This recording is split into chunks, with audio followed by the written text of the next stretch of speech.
ตอนนั้นอยู่ในทางโลกอยากได้นั่นอยากได้นี่มันก็ยังดิ้นรนขวนขวาย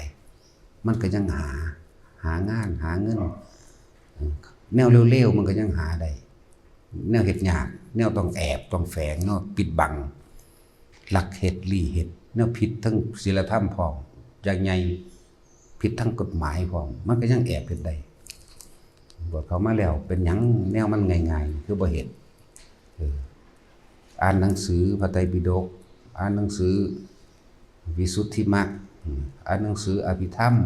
หรือประวัติครูบาอาจารย์ต่างๆก็อ่านไปตัวนั่นแหละเครื่องอยู่ของเจ้าของยังบ่รู้จัก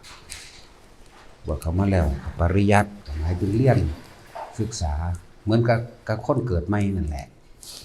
พอเกิดใหม่7 ปีเขายังเอาเขาโรงเรียนไปก็ก็ไก่ข้อไข่ในเล่าอยู่นั่นค่อยๆเรียนไปเลื่อนอักษรเลื่อนผสมเลื่อนอ่านออกได้เลื่อนจดจำเลขคณิตเลื่อนนั่นเลื่อนนี่ไปตัวเขาก็ยังคอยเลื่อนไปสั่น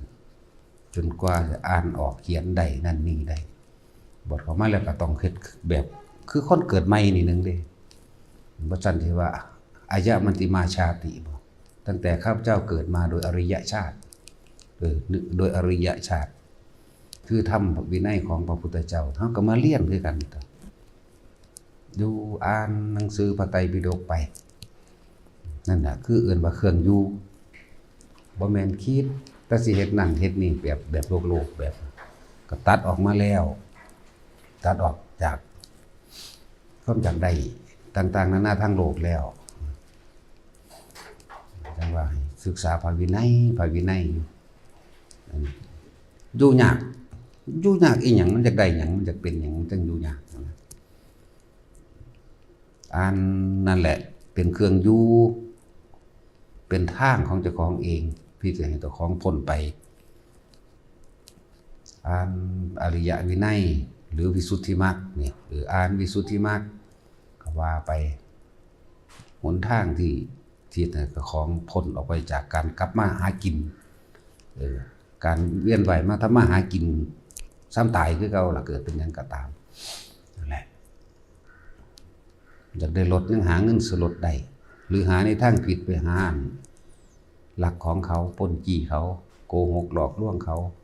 ประพฤติผิดศีลธรรมเพื่อจะให้มันได้มาได้รถมาจากคันมอเตอร์ไซค์ว่านั่นนี่บ่แต่ขนาดเสพยาเสพติดหาแนวบ่ดีหาแนวเลวๆมันก็ยังหาได้บัดนี้มันหาแนวดีหาแนวเปิดเผยแล้วก็บ่ต้องหนีกฎหมายบ่ต้องหนีตำรวจบ่ต้องไปหนีคนที่จับได้ซ้ำเปิดเผยซ้ำแนวจังซี่กันขยันเฮ็ดขยันหาตัวหาความรู้ใส่แนวทางเจ้าของเองอ่านพระไตรปิฎกเอาเดือนนี้กูจะอ่านมันจบพระไตรปิฎกสุดหนึ่งสุดใดฉบับใดก็สร้างอ่านไปเถอะเอาเดือนนี้สิอ่านแนวทางของการปฏิบัติพระวินัยเป็นเครื่องรักษานักบวชนักบวชก็ต้องศึกษาพระวินัยเหมือนกันกับคนเรียนหนังสือทางโลกพระวินัยก็ดีนั่นแหละอ่านนั่นนี่หูจักแล้วนี่หนทางปฏิบัติว่าด้วยศีลนิเทศปฏิบัติตัวแบบนี้ว่างตัวแบบนี้การกระทำทางกายวาจาใจคิดแบบนี้สมาธินิเทศนี่เป็นวิธีการฝึกให้เกิดจิตตั้งมั่นให้รู้จักอยู่กับตัวเองให้มันเป็นเมื่อจิตตั้งมั่นแล้วมันก็จะเห็นความโลภความโกรธและความหลงของเจ้าของเองมันก็จะเห็นความคิดผิดของเจ้าของเองแล้วก็เข้าสู่แนวทางแห่งความคิดถูกมันก็จะเห็นความยึดมั่นถือมั่นในจิตในใจของเจ้าของเองมันก็จะหาวิธีปล่อยของมันเองนะอยู่กับสิ่งนี้เด้สันติว่าคือพระองคุลิมานเกิดยังทำผิดมามากนี่พระพุทธเจ้าสอนอายะมันติมาชาตินี่ตั้งแต่ข้าพเจ้าเกิดมาโดยอริยชาติเนี่ยคือบวชเขามาในศาสนาธรรมของพระพุทธเจ้าเหมือนกับคนผู้แรกเกิดนั่นแหละฝึกเอาเฮ็ดเอาถ้าของเองต่อ จักคิดสิเฮ็ดหยังมันแปลกประหลาดอยู่เด้เพิ่นก็บอกซุมื้ออยู่บวชมาแล้วให้ศึกษาพระวินัยเพราะว่าสิ่งที่เฮาแจกเฮาก็แจกอยู่แล้วมีแต่ของมีคุณค่าเด้อริยวินัยหรือวิสุทธิมรรคเล่มหนึง600 700มันได้ให้ไปทั้งสองนั่นนะหรือว่ามันได้ง่ายเกินไปมันเลยคิดว่าเป็นของไร้ค่าบ่ไร้ค่าก็ค่าหัวใจของเจ้าของเองแล้วบ่มีค่าจังซั่นแหละศึกษาได้แนวทางแล้วไปปฏิบัติตัวบัดนี้เลือกเฟ้นเอาตัวแต่ของมักแนวทางเครื่องอยู่แห่งใจของเจ้าของอยู่ไสเครื่องอยู่แห่งความคิดนั่นแหละความอยู่ของใจก็เด้นั่นแหละศึกษาไปให้มันอยู่ไปแต่ละมือมันก็ค่อยเห็นไปก็จักสิได้หยังจักสิอยากได้หยังจักสิเป็นหยังจักสิจังใดบวชออกมาแล้วทั้งที่เพิ่นก็สอนอยู่บวชมาดับต้นแรกเจ้าของบ่ทันรู้จักหยังให้เรียนหนังสือก่อนก็คือเรียนอริยวินัยนี่แหละหรือวิสุทธิมรรคนี่แหละหรือสิต่อด้วยพระไตรปิฎกเต็มชุดก็อ่านไปตัวเต็มตู้อยู่นี่2 ฉบับ 3 ฉบับพุ่นได้อยู่นี่พระไตรปิฎกอยู่นี่มี3 ฉบับสอธรรมภักดีก็มีนั่นแหละหาเลือกเบิ่งเอาแต่หรือสิอ่านประวัติครูบาอาจารย์ต่างๆก็อยู่ในอีกตู้นึงพุ่นมีอยู่ตลอดเรียนแนวทางของอริยะเจ้าเพิ่นจักสิไปจังใดจักสิมาจังใดสิเฮ็ดจังใดอยู่ก็เป็นหุ่นหวนบาดเบิ่งโทรศัพท์เบิดมือมันก็ยังเบิ่งได้บาดเบิ่งหนังมันคือเบิ่งได้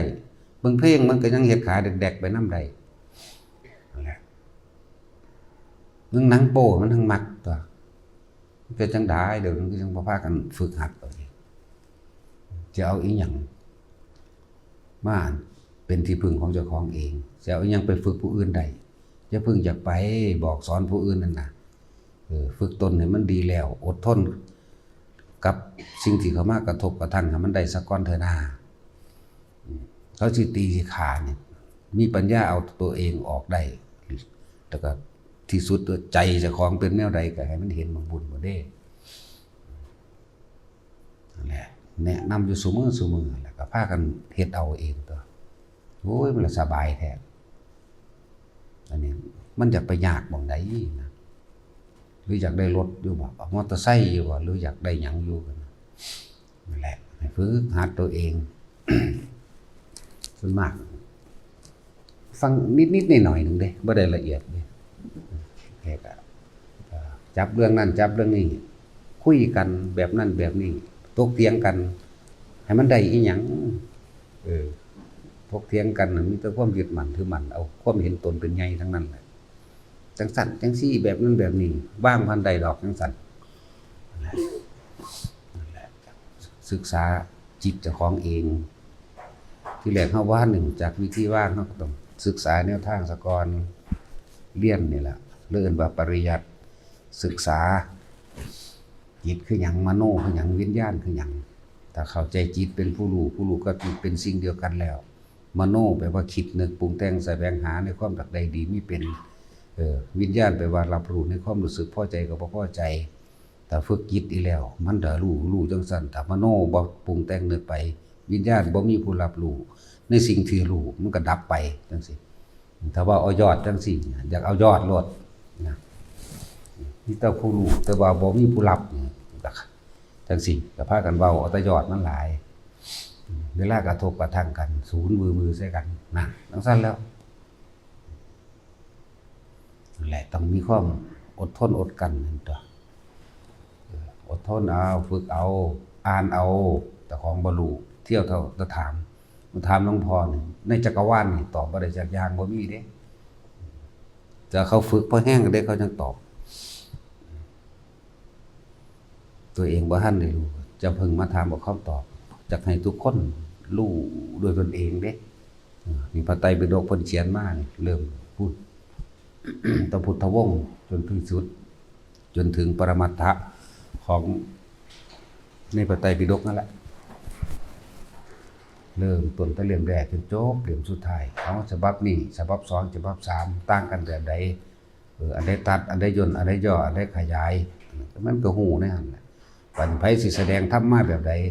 โดยปริยัติแล้วมันก็รู้แต่ว่ารู้ก็รู้ซื่อๆรู้บ่ปรุงบ่แต่งรู้โดยบ่รับจักบ่ล่ะบ่รับเอาเข้ามายืนยันตัดสินผิดถูกบ่รับเอาเข้ามาเป็นอารมณ์บ่รับเอามาเป็นความเห็นมันก็มีแต่ผู้รู้แต่ว่าบ่มีผู้รับอารมณ์บ่รับจากบ่วิญญาณก็ดับตัวนี่แหละเหลือแต่รู้นั่นแหละฝึกเอาเฮ็ดเอาเองตัวแต่พอเอาตัวรอดได้แล้วบ่ให้อยู่ดอกไปออกไปสร้างหม้องใดหม้องหนึ่งหรือว่าถ้าคนเฮามันมีอุปนิสัยวาสนาเคยกระทำมานำกันมันอยู่ซื่อๆมันก็มาดิมันนึงมีแนวมาแม่นบ่เว้าหยังก็มีคนเข้าหาดิมันแปลกประหลาดอยู่เด้แต่ใจที่มันว่างแต่ใจที่มันเป็นกลางได้แล้วนะมันนึงมีดอกบ่อยากเทศก็ได้เทศบ่อยากเว้าก็ได้เว้าบ่อยากคุกคีก็ได้คุกคีเด้จังแหละเอาตัวเองให้มันเป็นกลางให้ได้ซะก่อนเวลาว่างจิตเป็นกลางได้แล้วบ่ต้องห่วงดอกอันอื่นๆนั่นน่ะคนบ่อยากได้ล่ะจึงได้แต่ว่าสิเอามาหยังดิได้ก็ดีนั่นแหละให้ฝึกให้หัดตัวเองเดินจงกรมเดินเอาหยังก็ถามเจ้าของเดินให้มันได้หยังให้มันเห็นหยังเดินกับลมหายใจ